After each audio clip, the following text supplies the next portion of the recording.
Bonjour à tous, aujourd'hui je vais vous parler du film Facing the Giant réalisé par Alex Kendrick, qui en plus d'être réalisateur, il est lui-même acteur dans le film où il joue le rôle du coach. Entraîneur depuis de nombreuses années d'une équipe universitaire de football américain, Grant Taylor n'a jamais réussi à mener son équipe au succès. C'est alors qu'un jour, une rencontre vient bouleverser son existence et lui fait découvrir que la foi est le meilleur moteur pour persévérer et gagner. Le film commence lors d'un match de football américain qui fut malheureusement perdu. Grant Taylor, le coach de l'équipe, fut totalement désespéré, d'autant plus que de bons joueurs quittèrent l'équipe et furent transférés ailleurs.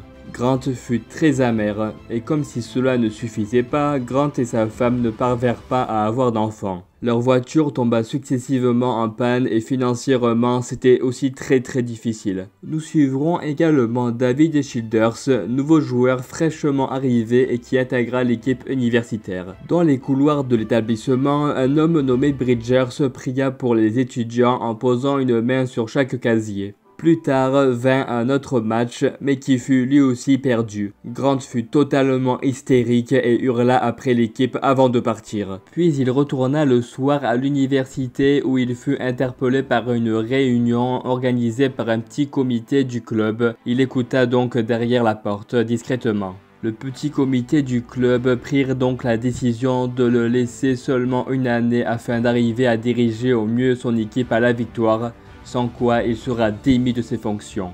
Grant fut totalement anéanti, mais toutefois il garda la foi et demanda l'aide de Dieu. Pendant ce temps-là, David Childers, le nouveau joueur, joua son premier match, mais il rata son essai. Il perdit donc confiance en lui, mais son père trouva toujours les mots car il fut lui aussi chrétien. De son côté, Grant Taylor reprit donc l'équipe en main. Pas pour les gronder, mais pour mettre Dieu en avant. Il encouragea son équipe à persévérer et à ne pas se sous-estimer et à avoir confiance en Dieu. Grant reprit également confiance en lui ainsi que ses collègues qui travaillaient également en tant que coach auprès de lui. La foi se transmit également à d'autres élèves qui priaient par petits groupes sur le terrain. Plus tard vint le premier match qui fut remporté avec succès. Pendant chaque entraînement, le coach encouragea son équipe par des versets et des prédications. Le temps passa entre chaque match et les entraînements et David parvint aussi à marquer son premier but. Plus tard, un beau cadeau a été offert par un père dont son fils faisait partie de l'équipe dirigée par Grant.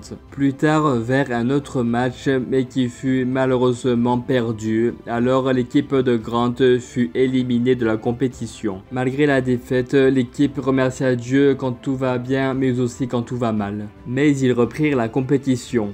Pourquoi? Parce que l'autre équipe aurait triché. L'équipe de Grant gagnèrent le quart de finale et la demi-finale. Au même moment, la femme de Grant partit voir un gynécologue car elle fut prise de vomissements. Mais malheureusement, les résultats étaient négatifs. Toutefois, elle aussi, malgré cette épreuve, elle garda la foi. Mais au moment de partir, une infirmière l'interpella et lui annonça que finalement les résultats étaient positifs. C'est alors que vint le grand match qui opposa l'équipe de Grant à celle des Giants. L'équipe de Grant parvint à gagner ce match bien que très difficile. Et en plus d'avoir remporté la compétition, Grant apprit l'heureuse nouvelle que sa femme était enceinte. Bien que ce film soit une fiction, quoique assez similaire au film Woodlawn que je vous invite à voir, ce film nous encourage vraiment à mettre Dieu en avant et à ne pas baisser les bras ni même à laisser les pensées négatives nous submerger. Ce film nous apprend aussi à remercier Dieu dans les bons et dans les mauvais moments. À se dire aussi que malgré les épreuves, Dieu est le Dieu de l'impossible. Bref, ce film nous encourage vraiment à mettre notre foi en avant et à laisser Dieu œuvrer en nous. Comme d'habitude, je vous mets les liens en description où vous pouvez vous procurer ce film. Soyez tous bénis.